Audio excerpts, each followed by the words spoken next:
ఒక వ్యవస్థ ఇంత నిర్వీర్యం కావడానికి కారణం ఎవరు? మరి జిల్లా కలెక్టర్ గారు ఏం చేస్తున్నారు? ఆర్డీఓ గారు ఏం చేస్తూ ఉన్నారు? జిల్లా ఎస్పీ గారు ఏం చేస్తున్నారు? రాష్ట్రంలో ప్రభుత్వం ఉందా? రాష్ట్రంలో రాజ్యాంగం అమలవుతా ఉందా? నేను ప్రశ్నిస్తూ ఉన్నా. హైకోర్టు ఇచ్చిన ఆర్డర్ ఏంటి? మీరు అమలు చేస్తూ ఉన్నది ఏంటి? ఒక 420 విధవ తనకు సంబంధం లేని ఆస్తులపై అనేక దఫాలుగా కోర్టును అప్రోచ్ అవుతూ కోర్టులను తప్పుదారి పట్టిస్తూ గ్యాగ్ ఆర్డర్స్ తెచ్చుకొని కింది స్థాయిలో ఉన్నటువంటి రెవెన్యూ సిబ్బందిని, పోలీసుల్ని, రాజకీయ నాయకుల్ని, స్థానిక ఎమ్మెల్యేని అందరినీ లోబర్చుకుని కుమ్మక్కై దాదాపుగా 2000 కోట్ల రూపాయల ఆస్తులను కబ్జా చేసేటువంటి ఒక స్కామ్కు శ్రీకారం చుట్టడం కాదా ఇదని నేను అడుగుతా ఉన్నా. మరి తెలుగుదేశం పార్టీ మంత్రులు ఏం చేస్తూ ఉన్నారు? లోకేష్ బాబు ఏం చేస్తూ ఉన్నాడు? చంద్రబాబు నాయుడు గారు ఏం చేస్తున్నారో గమనిస్తూ ఉన్నారా? ఇంటెలిజెన్స్ ఏం చేస్తుందో గమనిస్తూ ఉన్నారా? హైకోర్టు ఇచ్చిన ఆర్డరు, రవి చిమ్మలపాటి జడ్జి గారు ఇచ్చిన ఆర్డరు 120/83 రిట్ పిటిషన్కి సంబంధించి 1990లో ఏదైతే జడ్జిమెంట్ ఇచ్చారో ఆ జడ్జిమెంట్లో ఏదైతే సర్వే నెంబర్లు మెన్షన్ చేశారో ఆ సర్వే నెంబర్లో ఆ ఎక్స్టెంట్ మాత్రమే సర్వే చేయమని చట్టపరంగా నోటీసులు ఇచ్చి ఎవిక్షన్ చేయించమని తెలియజెప్పడం జరిగింది. ఎవిక్షన్ అంటే నోటీసులు ఇవ్వాలి, సర్వే చేయించాలి, తర్వాత వాళ్ళు మళ్ళీ కూడా తమకున్నటువంటి పెండింగ్ సూట్స్ ఉన్నాయి, ఆ పెండింగ్ సూట్స్ మీద కూడా ఈ జడ్జిమెంట్లో ఒక ఆర్డర్ ఇచ్చారు. ఏవైనా పెండింగ్ సూట్స్ ఉంటే వాటి జోలికి వెళ్ళొద్దనేసి 8 మంది సివిల్ కోర్టులో సూట్స్ ఫైల్ చేయడం జరిగింది. పెండింగ్ సూట్స్ ఉన్నాయి. మరి ఒకరు సహదేవ్ నాయుడు అనే ఆయనకి దాదాపుగా 2023లో పర్మనెంట్ ఇంజెక్షన్ ఉంది. సహదేవ్ నాయుడుకు పర్మనెంట్ ఇంజెక్షన్ ఉంది. కోర్టు ఆదేశాలు ఇచ్చింది, అడ్వర్స్ పొజిషన్ను చూసి పర్మనెంట్ ఇంజెక్షన్ ఇచ్చింది. అదేవిధంగా 8 మంది సూట్స్ పెండింగ్ ఉన్నాయి. మరి పెండింగ్ ఉన్న సూట్స్కి సంబంధించిన వాటిలోకి వెళ్ళొద్దని క్లియర్గా హైకోర్టు జడ్జిమెంట్ ఇస్తే ఈ జడ్జిమెంట్ని ఓవర్లుక్ చేసి కోర్టు ఆదేశాలని కంటెంప్ట్ చేస్తూ చట్టవిరుద్ధంగా ఈరోజు వీటన్నిటినీ కూడా కొట్టేసినటువంటి పరిస్థితిని చూస్తే రాష్ట్రంలో రాజ్యాంగం ఉందా? చట్టం అమలయ్యే పరిస్థితి ఉందా? ఆంధ్రప్రదేశ్ రాష్ట్రంలో న్యాయము, చట్టము, రాజ్యాంగం అనేది అమలయ్యేటువంటి పరిస్థితి ఉందా అని ప్రశ్నిస్తా ఉన్నా. ఈరోజు పాపంపేట ప్రాంతంలో నారాయణపురం పొలంలో వందలాది మందికి నోటీసులు ఇచ్చారు. గత 3-4 నెలలుగా వందలాది మందికి నోటీసులు ఇచ్చారు. పరిటాల బంధువులు జీపీఎల్ చేసుకున్నారు. సోత్రియం భూములన్నింటినీ కూడా జీపీఎల్ చేసుకున్నారు. దాదాపుగా 100 ఎకరాల పైన భూములను జీపీఎల్ చేసుకున్నారు. సోత్రియందారులు ఎప్పుడో వదిలివేసినటువంటివి, ఎప్పుడో అమ్మేసినటువంటి భూముల్లో పేద ప్రజలందరూ కూడా అప్పట్లో ఇళ్ల నిర్మాణం చేసుకుంటే ఈరోజు వాటన్నిటిని స్వాధీనం చేసుకోవాలా, వాళ్ళందరినీ భయపెట్టాలా, వాళ్ళందరితో డబ్బులు వసూలు చేయాలా అనేటువంటి ఒక కుట్రతో మోహన్ రావు అనే ఎంఆర్ఓని తెచ్చుకున్నారు. మోహన్ రావు అనే ఎంఆర్ఓని ఇక్కడికి పోస్టింగ్ వేయించుకోవడం వెనుక పెద్ద కుట్ర ఉంది. మరి ఆ ఎంఆర్ఓని తెచ్చుకొని ఆ ఎంఆర్ఓకు మొత్తం సంపూర్ణంగా లొసుగులు తెలుసు. చట్టంలో ఏం లొసుగులు ఉన్నాయి, ఈ పర్టికులర్ కేసులో ఏం వాస్తవాలు ఉన్నాయి అన్నీ తెలుసు. ఇదే ఎంఆర్ఓ 2021లో ఇక్కడ తహసీల్దార్గా పనిచేసినప్పుడు ఆయన ఈ ఫ్యాక్ట్స్ అన్నింటినీ కూడా కలెక్టర్ గారి ద్వారా కోర్టు ముందర పెట్టాడు. ఇక్కడున్న ఫ్యాక్ట్స్ ఏంటంటే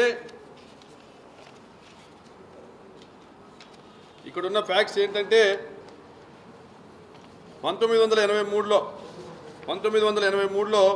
ఏదైతే ఆర్డర్ ఇచ్చారో ఎల్జీఓపీ నంబర్ 120 ల్యాండ్ గ్రాబింగ్ కోర్టులో 1983లో ఏదైతే రిట్ పిటిషన్ ఫైల్ చేశారో ల్యాండ్ గ్రాబింగ్ కేసు అంటే మున్సిపాలిటీలోని భూములకే వర్తిస్తుంది.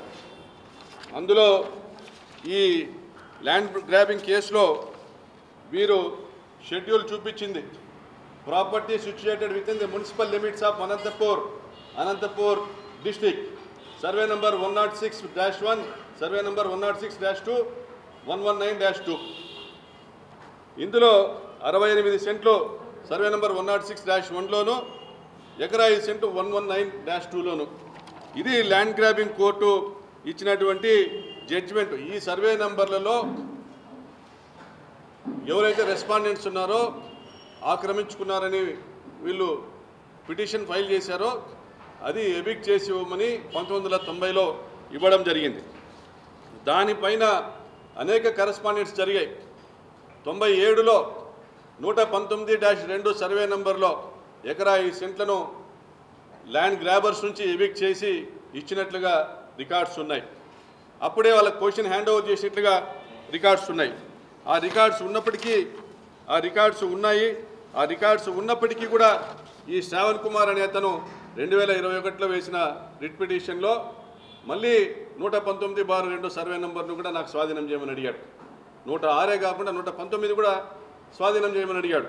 వేరేస్ వాళ్ళ తాత, వాళ్ళ పూర్వీకులు సర్వే నంబర్ 119/2 ఎకరా 5 సెంట్లు మాకు ఆల్రెడీ పొజిషన్లో ఇచ్చినారు అని రాసినటువంటి లేఖ 95లో ఎంఆర్ఓకి రాసినటువంటి లేఖ మాకు ఇది ఇచ్చినారు.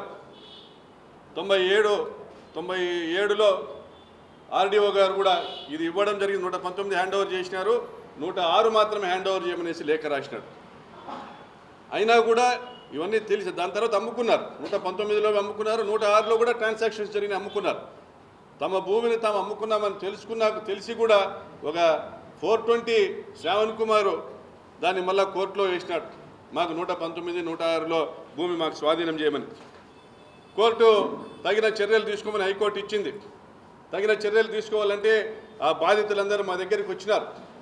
నేను ఎమ్మెల్యేగా ఉన్నప్పుడు, సార్ ఇది ఎప్పుడో మేము కొన్నాము, మాకు చాలామందికి రిజిస్ట్రేషన్లు ఉన్నాయి, మేము ఎన్నో ఏళ్ళ నుంచి ఇక్కడ నివాసం ఉంటా ఉన్నాము, మమ్మల్ని ఈరోజు మేము సర్వే చేస్తూ ఉన్నారు, మమ్మల్ని ఇల్లు ఖాళీ చేయమంటా ఉన్నారు, మాకు ఒత్తిడి ఉందంటే కలెక్టర్ గారిని కలిసి అడిగాం. కలెక్టర్ గారిని కలిసి, అమ్మా ఈ ప్రాంతంలో వీళ్ళు నివాసం ఉంటున్న విషయం వాస్తవమే కదా, మరి ఏమీ అధికారం లేకోకుండా ఏమీ కాగితాలు లేకుండా ఎందుకుంటారు, ఒకసారి మీరు ఫ్యాక్ట్స్లోకి వెళ్ళండి అనేసి తహసీల్దార్ని అందరినీ పిలిపించి మాట్లాడండి అంటే ఒక మీటింగ్ పెట్టుకొని విచారణ చేశారు కలెక్టర్ గారు. ఆ రోజు తహసీల్దార్ ఇదే మోహన్ రావు బయటికి తీసుకొచ్చిన ఫ్యాక్ట్స్ ఏంటంటే, ఆ రోజు డిప్యూటీ తహసీల్దార్ లక్ష్మీనారాయణ రెడ్డి మొత్తం రికార్డ్ అంతా తీసుకొచ్చి ముందు పెట్టాడు మోహన్ రావు సమక్షంలోనే. దాన్ని పెట్టిన ఫ్యాక్ట్స్ ఏంటంటే, ఇది సోత్రియం భూములు, నెల్లూరు సెటిల్మెంటు ఉన్న వాళ్లకు మినహా ఏవైతే ఆ ప్రాంతంలో సోత్రియం భూములు ఉన్నాయో వీళ్ళందరూ కూడా, ఈ లక్ష్మీనారాయణ శర్మ వీళ్ళ ఈ ఫ్యామిలీ మెంబర్స్ అందరూ కూడా, హరిప్రసాద్ వీళ్ళ ఫ్యామిలీ మెంబర్స్ వీళ్ళందరూ కూడా, వీళ్ళకు పూర్వమైతే హక్కు ఉన్నింది కానీ వీళ్ళు ఎప్పుడూ అమ్ముకున్నారు. దీంట్లో 106 సర్వే నెంబర్ మినహా 119 ఎప్పుడో మనం హ్యాండ్ ఓవర్ చేసినాం. 106 మనం ఎందుకు హ్యాండ్ ఓవర్ చేయలేదంటే, ఆర్డీఓ ఎంఆర్ఓకి ఆర్డర్ ఇచ్చి దాన్ని హ్యాండ్ ఓవర్ చేయమన్నా కూడా ఎందుకు హ్యాండ్ ఓవర్ చేయలేదంటే, 106 మున్సిపాలిటీలో ఉన్న సర్వే నెంబర్ని మాత్రమే 120/83 పిటిషన్లో ల్యాండ్ గ్రాబింగ్ కోర్టు ఆర్డర్ ఇచ్చింది. 120/83 పిటిషన్ పైన 90వ సంవత్సరంలో ల్యాండ్ గ్రాబింగ్ కోర్టు అంటే మున్సిపాలిటీలో భూ ఆక్రమణలపై విచారించేటువంటి ల్యాండ్ గ్రాబింగ్ కోర్టు ఇచ్చిన ఆదేశాలు మున్సిపాలిటీలోని 106 సర్వే నెంబర్ను హ్యాండ్ ఓవర్ చేయమని ఇచ్చింది. కానీ ఈరోజు వీళ్ళు ఇతను క్లెయిమ్ చేస్తూ ఉండేది, శ్రావణ్ కుమార్ క్లెయిమ్ చేస్తూ ఉండేది పాపంపేటలోని 106 సర్వే నెంబరు. పాపంపేటలోని 106 సర్వే నెంబర్తో శ్రావణ్ కుమార్ కానీ స్తోత్రియందారులకు సంబంధం లేదు, కాబట్టి ఇదే మనము హైకోర్టుకి నివేదిద్దాం అనేసి తెలపడం జరిగింది. వెంటనే మున్సిపాలిటీకి లెటర్ రాయడం, మున్సిపాలిటీ కూడా ఈ 106 సర్వే నెంబరు మా పరిధిలో లేదు, సంబంధిత సర్వే నెంబర్ మాది కాదనేసి వాళ్ళు కూడా రాసివ్వడం కూడా జరిగింది. అంటే హైకోర్టును తప్పుదావ పట్టిస్తూ ఇతను ఏదైతే పిటిషన్ వేసినాడో వెంటనే దాన్ని ఉపసంహరించుకొని శ్రావణ్ కుమార్ మళ్ళీ ఇంకో పిటిషన్ వేశాడు. 119 కాదు 106 మాత్రమే. ఫస్ట్ ఆయన క్లెయిమ్ చేసింది దాదాపుగా 8 ఎకరాలు క్లెయిమ్ చేశాడు. 4 ఎకరాల 86 సెంట్లు 106లోను, 68 సెంట్లు ఒకటి, 16 సెంట్లు ఒకటి, అదేవిధంగా 119లో ఎకరా 5 సెంట్లు క్లెయిమ్ చేశాడు. ఎప్పుడైతే ఈ ఫ్యాక్ట్స్ కోర్టు ముందర పెట్టడం జరిగిందో అతను ఆ పిటిషన్ విత్డ్రా చేసుకుని కేవలము 106 సర్వే నెంబర్లో 68 సెంట్లు మాత్రం మాకు హ్యాండ్ ఓవర్ చేయమని అడిగాడు. వెంటనే దాని తర్వాత వాదనలో మళ్ళీ కూడా తర్వాత వచ్చిన కలెక్టర్ గారు కూడా అఫిడవిట్ ఫైల్ చేశారు.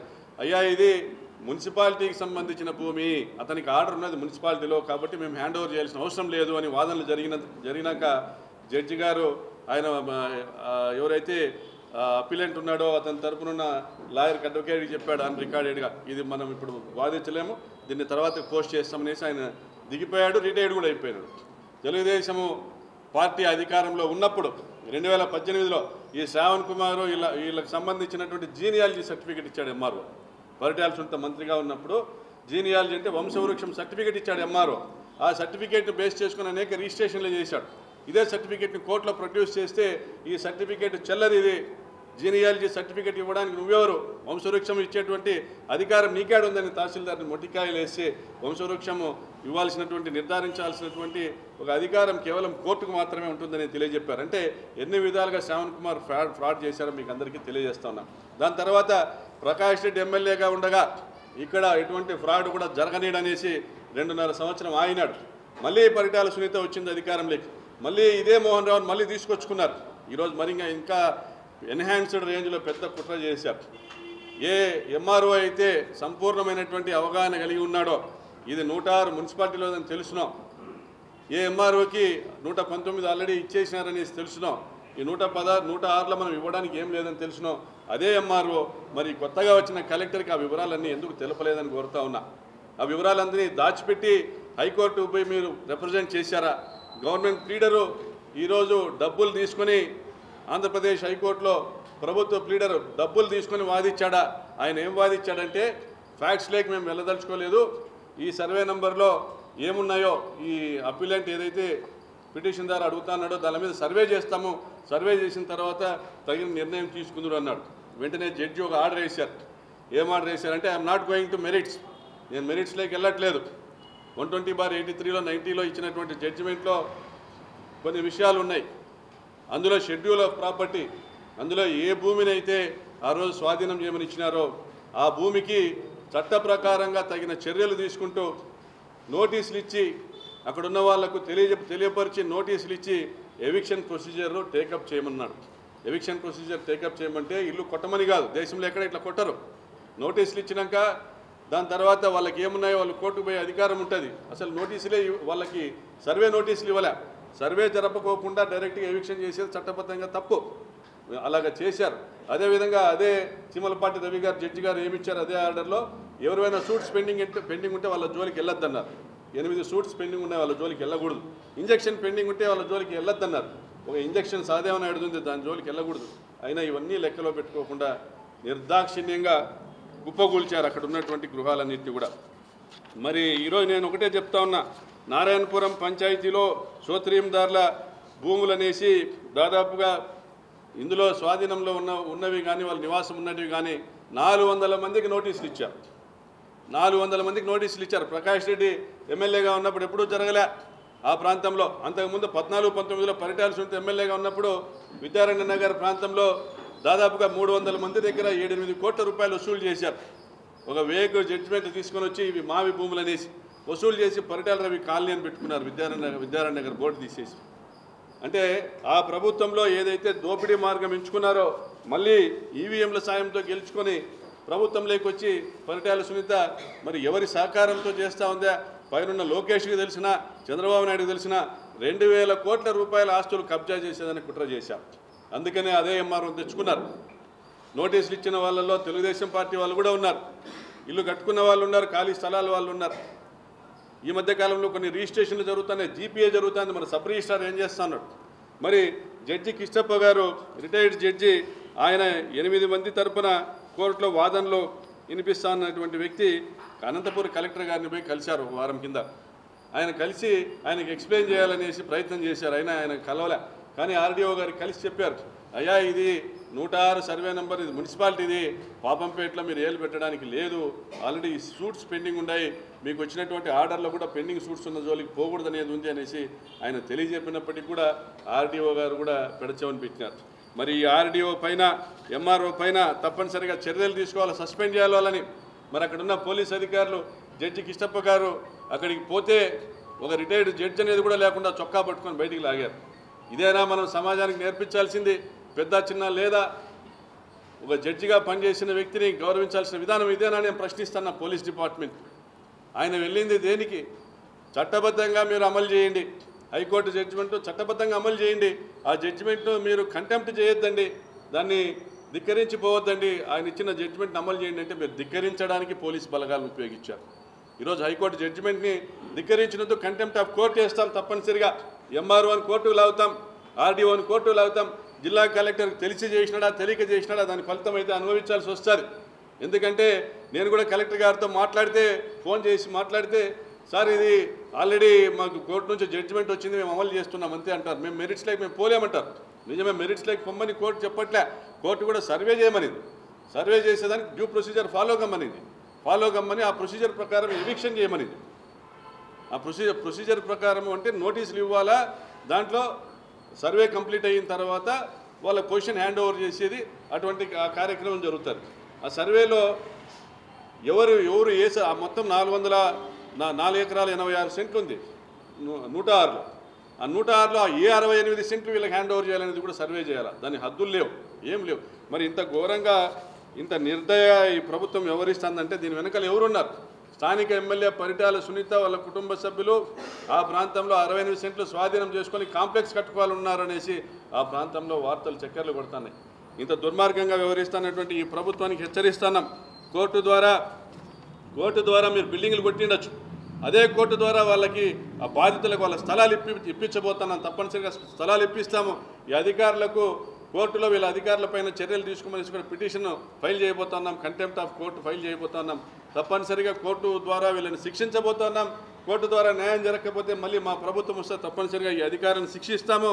అయ్యా మీ బిల్డింగ్లు కాపాడలేకపోయిండొచ్చు, కానీ మీ భూములు మీకు ఇప్పించేటువంటి కార్యక్రమం తప్పనిసరిగా చేస్తాము.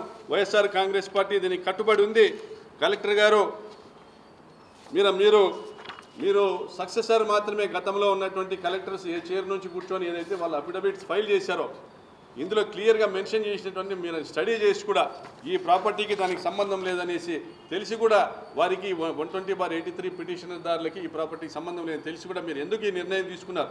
మీరు పోస్ట్పోన్ చేసిండొచ్చు, టైం డిలే చేసిండొచ్చు, మళ్ళీ వాడు కంటెంప్ట్కి పోతాడు, పోయినప్పుడు ఫ్యాక్ట్స్ మళ్ళీ కోర్టు ముందరికి పెట్టిండొచ్చు. కానీ మీరు ఆ ప్రయత్నం చేయాలి. మీ మీద ఒత్తిడి ఉంది, పరిటాల సునీత ఒత్తిడి. మరి ఎమ్మెల్యేగా ఉన్నావమ్మా నువ్వు, పరిటాల సునీత ఇటువంటి సమస్య ఉంటే అయ్యా వాళ్ళని పిలిపించి మాట్లాడి ఉండాల్సింటివి. ఏమయ్యా వాళ్ళందరూ 45 ఏళ్ళ నుండి అందులో ఇల్లు కట్టుకొని ఉన్నారు, వాళ్ళతో ఏదైనా మాట్లాడుకో, ఏదైనా డబ్బులు ఇప్పిస్తామని కానీ ఇంకోటి రాజీ చేయాల్సింటివి ఎందుకు చేయలేదు? నీకు ఆ భూమిపైన కన్నుంది కాబట్టి ఆ ప్రాంతంలో దాదాపుగా 200 ఎకరాలు నువ్వు జీపీఐ చేయించుకున్నావు కాబట్టి, నువ్వు చోత్రియందారులతో కుమ్మక్కైనావు కాబట్టి ఆడ 2000 కోట్ల రూపాయల ఆస్తిని కొట్టేయాలనే ఒక కుట్రతో ఉన్నావు కాబట్టి ఈ చర్యలకు నువ్వు సమర్థించినావు. నువ్వు దీనికి మూల్యం చెల్లించుకోవాల్సిన పరిస్థితి వస్తుందని కూడా హెచ్చరిస్తూ సెలవు తీసుకుంటున్నాను. అనంతపురం పట్టణము సరిహద్దులో కళ్యాణదుర్గం రోడ్లో రాజా హోటల్ ఎదురుగా పాపంపేట పొలంలో సర్వే నంబర్ 106లో దాదాపుగా 68 సెంట్లలో 45 సంవత్సరాలుగా నివాసం ఉంటున్నటువంటి దాదాపుగా 20 కుటుంబాలను చట్టవిరుద్ధంగా హైకోర్టు ఆదేశాలను ధిక్కరిస్తూ ఎటువంటి సర్వే లేకుండా, ఎటువంటి నోటీసులు లేకుండా వారి భవనాలను కూల్చేసి ఎవిక్షన్ చేయడం జరిగింది. ఇది ఎంత ఘోరమంటే నాకు తెలిసినంత వరకు అనంతపురం పట్టణంలో కానీ అనంతపురం పట్టణ సరిహద్దుల్లో కానీ ఇంత దుర్మార్గంగా 150 మంది పోలీసులను తీసుకొచ్చి ప్రైవేట్ సైన్యాన్ని మారించి రెవెన్యూ అధికారులు, పోలీస్ అధికారులు, తెలుగుదేశం పార్టీ కార్యకర్తలు అందరూ మూకమ్మడిగా ఒకరికొకరు సహకరించుకుంటూ పాపంపేట ప్రాంతంలోని పేదల నివాసాలపై దాడులు చేసి వారి ఉన్న పలంగా వారి సామాన్లను బయట గిరాటేసి వారి జేసీబీలు పెట్టి వారి ఇళ్లను కూల్చేసి వారి హృదయ విదారక రోదనల మధ్య, ఆవేశాల మధ్య జయకేతనాలు ఎగురవేసేటువంటి సందర్భం ఈరోజు పరిటాల సునీత, పరిటాల కుటుంబం ఆధ్వర్యంలో జరిగిందని తెలియజేస్తా ఉన్నా.